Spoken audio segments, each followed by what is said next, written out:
তাহলে কি এডার মিলিতাওয়ের ইনজুরি পুরোপুরি নাটক ছিল? না হলে কিভাবে ব্রাজিলের খেলার আগের দিন ইনজুরিতে পড়লেন, আবার খেলা শেষ হতে না হতেই রিয়াল মাদ্রিদে খেলার জন্য প্রস্তুত হয়ে গেলেন? তাহলে তাদের কাছে কি ব্রাজিল দলের চাইতে রিয়াল মাদ্রিদ দল বেশি পছন্দের? ক্লাবের কাছে দেশ বেচে দিয়ে কেউ লিজেন্ড হতে পারেনি, বড়জোর ক্লাব লিজেন্ড হতে পেরেছে। আর এই ব্রাজিলের সমস্যা এটাই, কেউ দেশের জন্য খেলে না, বেশিরভাগই ক্লাবের হয়ে নাম কামানোর জন্য খেলে। মিডিয়া বলছে বাম পায়ের থাই ইনজুরি থেকে সেরে উঠছেন রিয়াল মাদ্রিদের Brazilian centre back Eder Militao. ব্রাজিলের হয়ে ইন্টারন্যাশনাল ব্রেকে ট্রেনিংয়ে ইনজুরিতে পড়ে 10 দিনের জন্য মাঠের বাইরে চলে গিয়েছিলেন তিনি, কিন্তু 3 দিন যেতে না যেতেই এখন অনেকটাই সুস্থ। আশা করা হচ্ছে রিয়াল সোসিয়েদাদের বিপক্ষে ম্যাচেই মাঠে নামবেন এডার মিলিতাও। ক্লাবের বিজি শিডিউলের জন্য ইনজুরি নাটক করে ন্যাশনালে নাই খেলতে ইচ্ছা হয়, তাহলে ন্যাশনাল থেকে নিজেদের নাম একেবারে প্রত্যাহার করে নিলেই হয় না?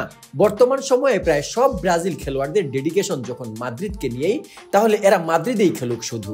ওরাও খুশি, ব্রাজিল ফ্যানরাও একটু কম হতাশ হতেন আর কি। এরকম ইনজুরি নাটক আগে আর্জেন্টিনার হাভিয়ার পাস্তেরোকে করতে দেখতাম। ইন্টারন্যাশনাল ব্রেক আসলেই সে পিএসজির হয়ে ইনজুরিতে পড়তো, আবার ব্রেকের পরপরই কিভাবে যেন রিকভারি করে পিএসজির জন্য ফিট হয়ে যেত। আপাত দৃষ্টিতে মনে হচ্ছে মিলিতাও যা করছে তাও একটি নাটক মাত্র। ইনজুরির নাটকটা না করলে গত ম্যাচে ব্রাজিলের বিপক্ষে প্যারাগুয়ের জিতা এত সহজ হতো না। আর আমরা তো আসলে কোচকে দোষ দিই বারবার, সে বাজে খেলোয়াড় নামায় এটা সেটা।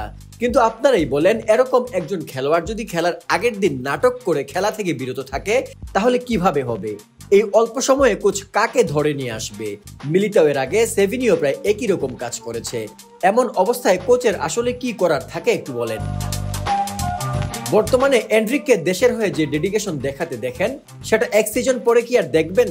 যদি রিয়ালে নিজের জায়গাটা একবার নিশ্চিত করতে পারে, তাহলে দেখবেন সে আর ব্রাজিলের জন্য এমন ডেডিকেশন দেখাবে না। অথচ যে প্লেয়ারটার ডেডিকেশন সবচেয়ে বেশি ছিল, সেই রাফিনহাকে এক ম্যাচের দোহাই দিয়ে স্কোয়াডেই রাখে নাই কোচ দরিভাল। রাফিনহা যদি এই একটা ম্যাচও খেলতে পারতো, তাহলে হয়তো দলটা অনেক ভালো খেলতো। এমন হজবরল স্কোয়াড সিলেকশন আর প্লেয়ারদের ল্যাক অফ ডেডিকেশন নিয়েও সে কিভাবে বিশ্বকাপের ফাইনাল খেলার স্বপ্ন দেখে, সেটাই এখন বড় প্রশ্ন।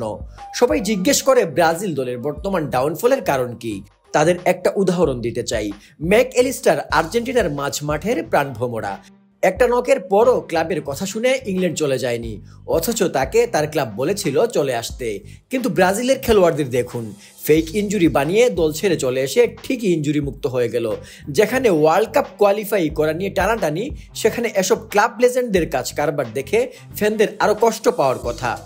এরকম খেলোয়াড় যতদিন টিমে থাকবে, ততদিন টিমের ভাগ্য খুব সহসা পরিবর্তন হবে না। নেইমারের মতো ডেডিকেটেড খেলোয়াড় যতদিন ব্রাজিল দলে আসবে না, ততদিন ব্রাজিল দলের কোনো উন্নতি হবে না, এটা এক প্রকার নিশ্চিত।